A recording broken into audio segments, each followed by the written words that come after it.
Merhaba arkadaşlar, kanalıma hoş geldiniz. Bugün sizlerle bu palmiyeye benzettiğim suplaları yapıyoruz. İsimlerim bazen modellerle alakası olmayabilir ama videoları YouTube kanalımda rahatlıkla bulabilmeniz için bu isimleri tercih ediyorum. Ben de bunu palmiyeye benzettiğim için buna o şekilde adlandırmak istedim. Gördüğünüz gibi çok şık duruyor. Bunu kenar detaylarını istediğiniz gibi yapabilirsiniz. Ben bunları yeşil yaprağa benzetmek için yeşil yaptım. Tabağımızı da bu şekilde yerleştirdiğimiz zaman bu kenarları tabağın kenarında duruyor. Bu detayı ben çok hoşuma gitti. Masalarda çok şık duruyor. Suplalarımı gördüğünüz gibi ben çok büyük tercih etmiyorum. Masamın eni dar olduğu için masama göre tam tabağın kullanacağım tabakların kenarına göre çok fazla taşmadan o büyüklükte yapıyorum. Yapım aşamasında bunu da nasıl ölçü aldığımı sizlere belirtiyorum. Sırasıyla ilk aşamada ip tanıma, ikinci aşamada yapım aşaması, sonunda da ölçü ve ne kadar ip kullandığımı video sonunda belirtiyorum. Videoyu atlamadan izlerseniz bütün detaylara ulaşmış olursunuz. Yapılışına geçmeden arkadaşlar sizlerden ricam, ben de emeklerimin karşılığını alabilmem için aşağıda bir beğeni tuşu var. Beğeni tuşuna basarak videoma destek olursanız sevinirim arkadaşlar. Şimdi ipimizi tanımaya geçebiliriz. Ben yurt dışında yaşıyorum. Bu şekilde yabancı marka kullanıyorum. Amerika'da Hobby Lobby mağazasından alıyorum. 2 mm örgülü makrome ipim. İp alırken şu özelliklere dikkat etmeniz gerekiyor. %100 koton makrome ipleri almayın. Onları alınca sert olacaktır. Bu şekilde yumuşak iple çalışmak istiyorsanız ipinizin arkasına bakıp bu şekilde karışım olması gerekiyor ki bu şekilde ipiniz yumuşak olsun. %46 koton, %40 polyester, %14 de rayon. Rayon olmayıp da sadece yüzde kotonla polyester karışık da olabilir. Bu yüzdelikleri birebir aynı olmasına gerek yok. Ben de her ip aldığımda bu yüzdelikler değişiyor. Ama polyesterle koton karışık ip alırsanız bu şekilde ipiniz yumuşak olur. Eğer bu şekilde ip bulamıyorsanız %100 normal koton ipleri de kullanabilirsiniz. Bu şekilde %100 koton ipleri de kullanabilirsiniz. Bu şekilde karışık ip bulamıyorsanız o zaman 1 milimetre koton makrome ipi deneyebilirsiniz. O biraz daha ince ve yumuşak olacaktır. %100 2 milimetre koton makrome ipler sert olacak. Onu da burada belirtmek istiyorum. Yeşil kısmını yaparken de bu markanın %100 koton ipini kullandım. İpin özelliği %100 koton, 5.5 tığ önerisi var. Ben 4 mm tığ kullandım. 100 gramda 165 metre ip varmış. Bu ipi kullanarak kenar kısmını yaptım. İstediğiniz ipi kullanabilirsiniz. Modele sihirli halka yaparak başlıyorum. Orta parmağımdan önden arkaya doğru doluyorum. Birleşim noktasından sıkıca tutuyorum. Bu sardığım ipin altından bir tığımı geçirip ipi alıyorum. Bir tur çevirdikten sonra bir zincir yapıyorum. Burada sihirli halkamı oluşturuyorum. Ve bu benim ilk zincirim oluyor. İlk trabzan için toplamda 3 zincir yapıyorum. Bu benim ilk trabzanım. Bununla birlikte toplamda 12 trabzan yapıyorum. 2 3 4 5 6 7 bu şekilde sihirli halka içinde toplamda 12 trabzan yapıyorum. Toplamda 12 trabzan yaptım. Şimdi halkamı iyice sıkıyorum. Bu ilk yaptığım zincirin tepesine batarak sıramı birleştiriyorum. Böyle iç sürümü yaparak sıramı birleştiriyorum. Şimdi ikinci sıraya başlıyoruz. 3 zincir çekerek yeni sıraya başlıyorum. Bu benim ilk trabzanım. Şimdi bu ikinci sırada bütün trabzanların tepesine bir tane trabzan, bir tane de bu şekilde arkasından beri yapıyoruz. Hem çoğaltma yapıyoruz hem de kabarıklıkları oluşturuyoruz. Şimdi sıradaki trabzanın tepesine bir trabzan, trabzanın arkasından beri bu şekilde bir trabzan. Bu şekilde 2 trabzan yapmış oluyoruz. Sıradaki trabzanın tepesinde bir trabzan. Aynı trabzanın arkasından beri bir trabzan. Sıradaki trabzanın tepesinde bir trabzan. Aynı trabzanın arkasından bir trabzan. Bunu da bu şekilde sıra sonuna kadar bütün trabzanların tepesine bir tane de arkasından bu şekilde yapıyoruz. Sıra sonuna kadar yapalım. Sıra sonuna kadar geldim. Son trabzanı da arkasından beri yaptım. Hem tepesine hem arkasına. Şimdi bu trabzanın tepesine batarak sıramı birleştiriyorum. Bu trabzanın tepesinden direkt şimdi başlayabilirim. Bir sıra sonunda da bu trabzanın yani zincirin tepesine batacağız. 3 zincir çekerek yeni sıraya başlıyorum. Şimdi bu trabzanın tepesindeki trabzan sayılıyor. Şimdi bir seferde trabzanın arkasından beri yapıyorum. Şimdi çoğaltma işlemlerini hep bu kabarık olan yerlerde yapacağız. Arada bir tane normal trabzan oluştu. Bunun üzerine sadece bir trabzan yapıyoruz. Artık bundan sonra sadece bu kabarıklıkların olduğu yerde çoğaltma işlemi yapıyoruz. Bir tane tepesine, bir tane de trabzanın arkasından beri bu şekilde çoğaltmış oluyoruz. Hem de kabarıklıklarımız devam ediyor. Aradaki trabzanın tepesinde bir trabzan, bu trabzanın tepesinde bir trabzan, bir tane de arkasından bu şekilde yapıyoruz. Aradaki trabzanın tepesinde bir trabzan, bu trabzanın tepesinde bir trabzan, bir tane de arkasından yapıyoruz. Bu şekilde sıra sonuna kadar yapalım. Sıra sonuna kadar geldim. Kabarıklığın arkasından beri yaptım. Şimdi bu henüz diğer sıradaki bu ara trabzanın tepesine batmadık. Bu ilk yaptığımız buradaki çoğaltma işlemi içinde. Şimdi bu aradaki trabzanın da tepesine batıyoruz. Bir trabzan yapıyorum. Tekrar aynı şekilde trabzanın tepesine batarak bu şekilde iç sürümü yapıyorum. Bu yaptığımız ilmekte bu zincirin tepesindeki batacağımız yer sayılıyor. Şimdi aynı diğer sırada yaptığımız gibi 3 zincir. Bu benim bu trabzanın tepesine battığım ilk trabzan sayılıyor. Bir tane de bu arkasından beri yapıyoruz. Şimdi aralarda artık 2 trabzan oluştu. Sırasıyla artık her sırada bu çizgilerin oradan çoğalıyor. Şimdi bir tane bunun üzerine, bir tane bunun üzerine, bu aradaki trabzanların üzerine birer tane batıyoruz. Çoğaltma işlemi yapmıyoruz. Bu trabzanın tepesinde bir tane, hem de arkasından batarak çizgilerin devamını yapmış oluyoruz. Aradaki trabzanların tepesine birer tane,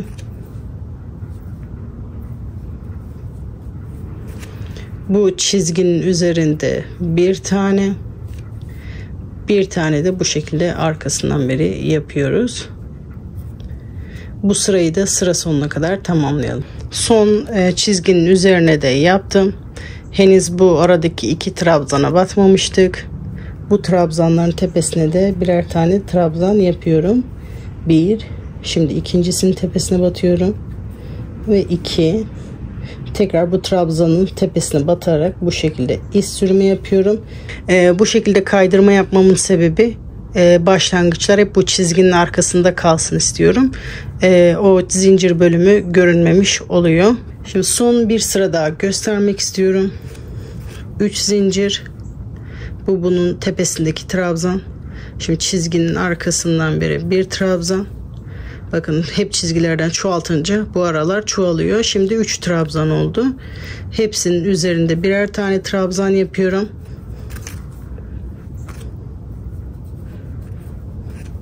Çizginin üzerine de bir trabzan, bir tane de arkasından beri yapıyoruz. Aradaki 3 tane trabzanı birer tane.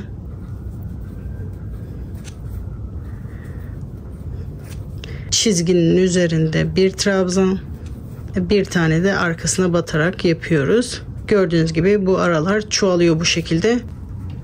Sıra sonuna kadar geldim. Kabarıklığın arkasından beri yaptım. Şimdi bu henüz diğer sıradaki bu ara trabzanın tepesine batmadık. Bu ilk yaptığımız buradaki çoğaltma işlemi içinde. Şimdi bu aradaki trabzanın da tepesine batıyoruz. Bir trabzan yapıyorum. Tekrar aynı şekilde trabzanın tepesine batarak bu şekilde iz sürümü yapıyorum. Bu yaptığımız ilmek de bu zincirin tepesindeki batacağımız yer sayılıyor. Şimdi aynı diğer sırada yaptığımız gibi 3 zincir. Bu benim bu trabzanın tepesine battığım ilk trabzan sayılıyor. Bir tane de bu arkasından beri yapıyoruz. Şimdi aralarda artık 2 trabzan oluştu. Sırasıyla artık her sırada bu çizgilerin oradan çoğalıyor. Şimdi bir tane bunun üzerine, bir tane bunun üzerine, bu aradaki trabzanların üzerine birer tane batıyoruz. Çoğaltma işlemi yapmıyoruz. Bu trabzanın tepesinde bir tane, hem de arkasından batarak çizgilerin devamını yapmış oluyoruz. Aradaki trabzanların tepesine birer tane,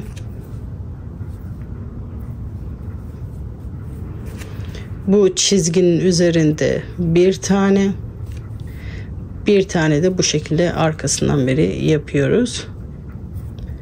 Bu sırayı da sıra sonuna kadar tamamlayalım. Çizgilerini oradan çoğaltarak bunu yapmak istediğimiz genişliğe kadar yapalım. Ben tabağımın ölçüsünü göz önünde bulundurarak yapacağım. Siz de eğer tabağın kenarında durmasını istiyorsanız bu kenar detaylarının, o şekilde tabaktan biraz taşsın istiyorsanız o büyüklükte yapıyoruz. Şimdi bunu büyütmek istediğiniz büyüklüğe kadar büyütelim. Şimdi suplamı ben büyütmek istediğim büyüklüğe kadar büyüttüm. Ben bu şekilde istiyorum. Kenar detayı bu tabağımın kenarında olsun istiyorum. Bu ekru kısım çok fazla görünmesini istemiyorum. Hem de masada çok büyük supla istemiyorum. Masamın eni çok geniş değil. Bu şekilde daha önceden yaprak kısmına hazırladığım suplayı göstermek istiyorum. Bu şekilde tabağın kenarında sadece bu kenarların görünmesini istiyorum. Eğer buna bir sıra daha eklemek isterseniz ekleyebilirsiniz. Şu şekilde görünmesini istiyorsanız, biraz taban kısmı, biraz da bu kenar detayı görünmesini istiyorsanız bu şekilde de yapabilirsiniz.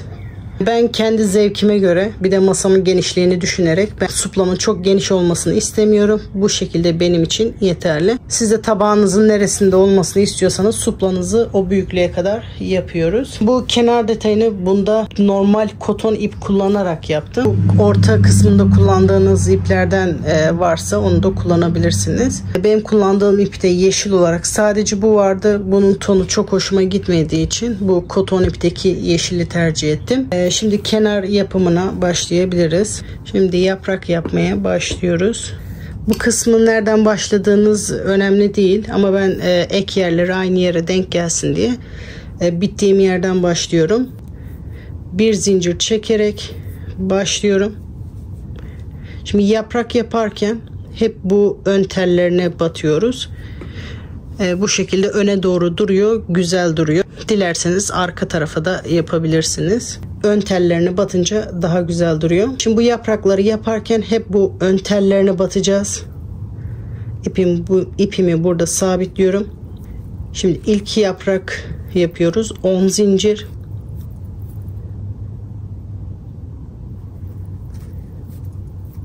On zincir çektikten sonra sıradaki trabzanın benden taraftaki teline batıyorum. Bir sık iğne yapıyorum. Şimdi 6 zincir yapıyorum. Sıradaki trabzanın benden taraftaki teline batarak bir sık iğne. 6 zincir. Sıradaki trabzanın benden taraftaki teline batarak bir sık iğne. 10 zincir.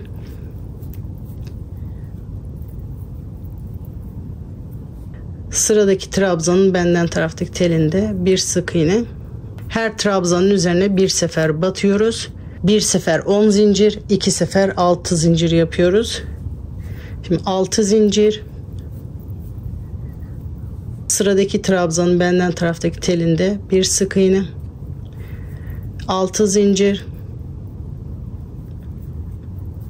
Sıradaki trabzanın benden taraftaki telinde bir sık iğne. 10 zincir.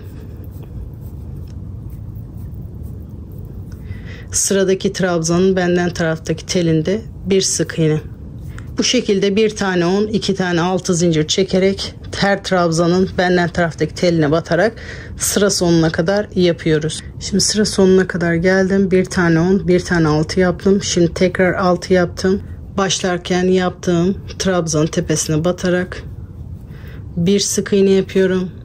Bir zincir çekiyorum. İpimi burada kesiyorum. Burada eşit denk gelmeyebilir. Bir tane 6 ile de bitebilir. 2 tane 10 da yan yana denk gelebilir. Sıkıntı değil. O arada kaybolur. Belli olmaz. Bu şekilde bu yeşil kısmı da bitiriyoruz. Suplanın bitmiş hali bu şekilde arkadaşlar. Daha önce bunun bardak altlığını paylaşmıştım. İkisi aynı videoda çok uzun olmasın diye ben bunların videolarını ayrı ayrı paylaşmıştım. Bu bardak altı yapılışı için isterseniz o videoya bakabilirsiniz. İsterseniz bu gördüğünüz suplanın küçük halini yapıp kenar detayı yapıyorsunuz. Onu da o şekilde yapabilirsiniz. Tabağı suplanın üzerine yerleştirdiğim zaman gördüğünüz gibi kenarlarda çok fazla açık renk yok. Biraz da yaprak kapatıyor bunu. Bu şekilde görünüyor. Bunun büyüklüğünü siz kendinize göre ayarlayabilirsiniz arkadaşlar. Videonun başında da bahsettiğim gibi ve masamın eni dar olduğu için 2 supla koyunca ortada çok mesafe kalmıyor. O yüzden genellikle suplalarımı ben küçük yapmaya çalışıyorum. Videoda gösterdiğim gibi bu çizgilerden çoğaltarak bunu dilediğiniz büyüklükte yapabilirsiniz. Benim yaptığım suplayı soracak olursanız iç kısmı 31 santim. Gördüğünüz gibi hafif yeşillikler de taşıyor. Yeşilliklerden beri en uzun kısmından ölçersem de 35 santim oluyor. Yani şu en uzun kısımdan buradan ölçersem 35 santim oluyor. İç kısmı da 31 santim arkadaşlar. Bu ölçülerdeki bir suplaya orta kısmına, ekru kısmına 120 metre ip kullandım. Bu yeşil kısmına da yaklaşık 70 metre civarında ip kullandım. Benim kullandığım ip, benim kullandığım tığ numarası ve elimin sıklığına göre bu ölçülerde bir ip gidiyor. Sizin kullandığınız ip, el sıklığı ve tığ numaralarına göre bu kullandığınız ip metre ölçüsü değişebilir arkadaşlar. Ve bu sıraya göre bu ölçü de değişebilir.